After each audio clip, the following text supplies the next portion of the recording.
नमस्कार. लहान मुलांना रोज रोज घरी खायला काय द्यायचं किंवा त्यांचा जो टिफिन असतो तो मधल्या वेळेसाठी खाण्यासाठी जो छोट्याशा भुकेचा टिफिन असतो त्यामध्ये काय द्यायचं हा नेहमीच प्रश्न पडतो. तर आज मी त्यासाठीच एक झटपट अशी रेसिपी आणलेली आहे.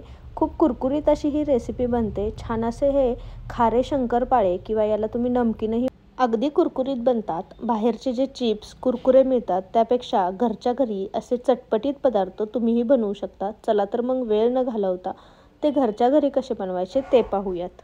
तर कुरकुरीत असे खारे शंकरपाळे किंवा नमकीन बनवण्यासाठी इथे आपण तेलाचं मोहन गरम करून घेणार आहोत. तर एक मोठं पातेलं मी ठेवलेलं आहे.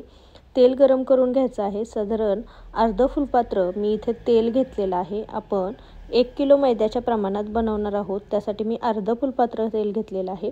भांडं शक्यतो थोडंसं मोठं घ्यायचं, त्यामुळे तेल गरम झाल्यानंतर ते बाहेरही येत नाही. तर आपलं तेल व्यवस्थित कडकडीत गरम झालेलं आहे. मी थोडा मैदा टाकून बघितला, हे छान गरम झालेलं आहे. आता इथे मी 1 किलो मैदा घेतलेला आहे. तुम्ही याऐवजी गव्हाचं पीठही घेऊ शकता किंवा अर्ध गव्हाचं पीठ आणि अर्धा मैदा घेतला तरीही चालेल.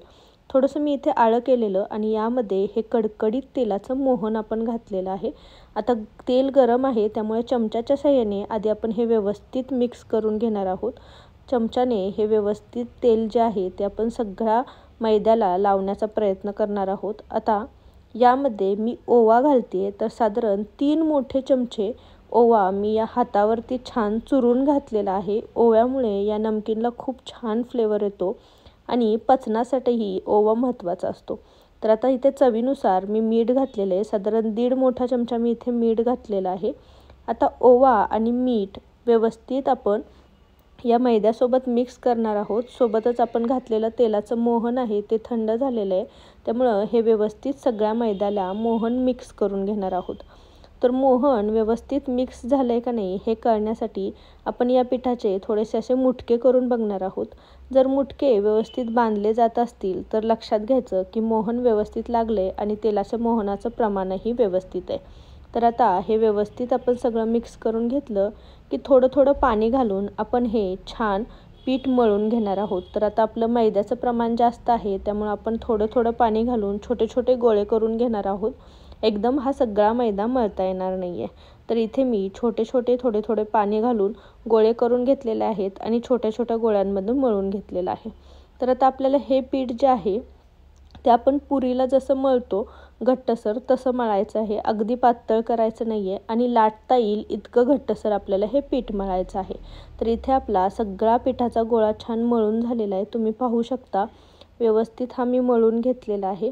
यातमध्ये ओवा घातल्यामुळे याला छान असा टेक्स्चरही येतं. तर तुम्ही बघू शकता की हा पिठाचा गोळा छान मळून झालेला आहे. जास्त घट्ट नाही जास्त पातळ नाही असा हा पुरीसारखा हा गोळा मी मळून घेतलेला आहे. तर हा गोळा आपण 20 ते 30 मिनटं असा छान मऊसूद मुरायला ठेवणार आहोत. 20 ते 30 मिनटांनंतर या गोळ्याचे मी छोटे छोटे असे गोळे करून घेतलेले आहेत. आपल्याला छोटे छोटे उंडे करून घ्यायचे आहेत आणि आता आपण हे लाटून घेणार आहोत. तर तुम्ही पाहू शकता 1 किलोच्या प्रमाणात साधारण 9 ते 10 असे हे उंडे तयार झालेले आहेत. तर हे गोळे मी करून घेतलेले आहेत. आपण आता लाटायला सुरुवात करूयात. तर मी थोड्याशा मैद्यामध्ये हा गोळा बुडवून घेतलेला आहे.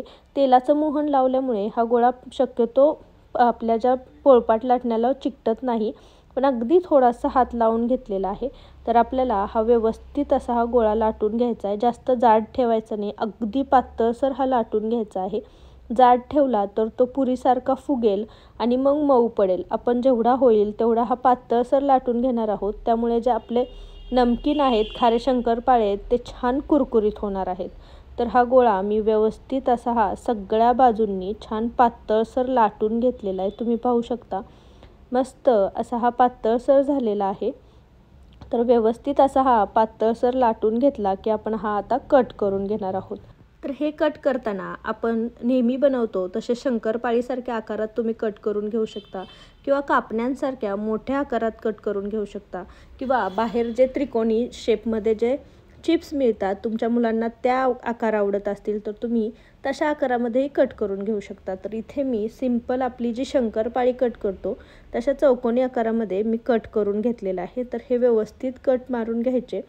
तर आता हे कट मारून झाले की आपण हे सगळे जे शंकरपाळी आहेत ते एखाद्या पेपरवरती काढून घेणार आहोत. तर तुम्ही पाहू शकता इथे मी हातावरती दाखवते किती पातळसर अशा ह्या मी कट करून घेतल्यात. इकडे मी एका साईडला कढईमध्ये तेल गरम करायला ठेवलेलं होतं. तेल आपलं व्यवस्थित छान गरम झालेलं आहे. एखादा तुकडा टाकून बघायचा. तो जर छान वरती पटकन आला तर समजायचं तेल छान गरम झालेलं आहे. आता यामध्ये आपण हे जे नमकीन बनवलेले आहेत ते टाकणार आहोत. हे सगळे असे गोळे एकत्र करून टाकले तरीही चालतात, कारण ते तेलामध्ये आपोआप सुटतात. आता तुम्ही हाताने टाकू शकता किंवा चमच्याच्या साहाय्याने असे टाकू शकता. तुम्ही पाहू शकता हळूहळू जसे जसे हे तेलामध्ये गेले तसे तसे हे पटकन सुटायला लागले. त्यामुळे टेन्शन घ्यायचं नाही. आता हे सगळी प्रोसेस करताना गॅसची फ्लेम लो ठेवायची, कारण हाय फ्लेमवरती हे तळले गेले तर पटकन करपतात आणि आतून कच्चेच राहतात. त्यामुळे गॅसची फ्लेम लो ठेवणार आहोत आणि याला मस्त असा तांबूससर रंग येईपर्यंत आपण हे तळून घेणार आहोत. तर अशाच पद्धतीने आपण सगळे खारे शंकरपाळे जे आहेत ते तळून घेणार आहोत.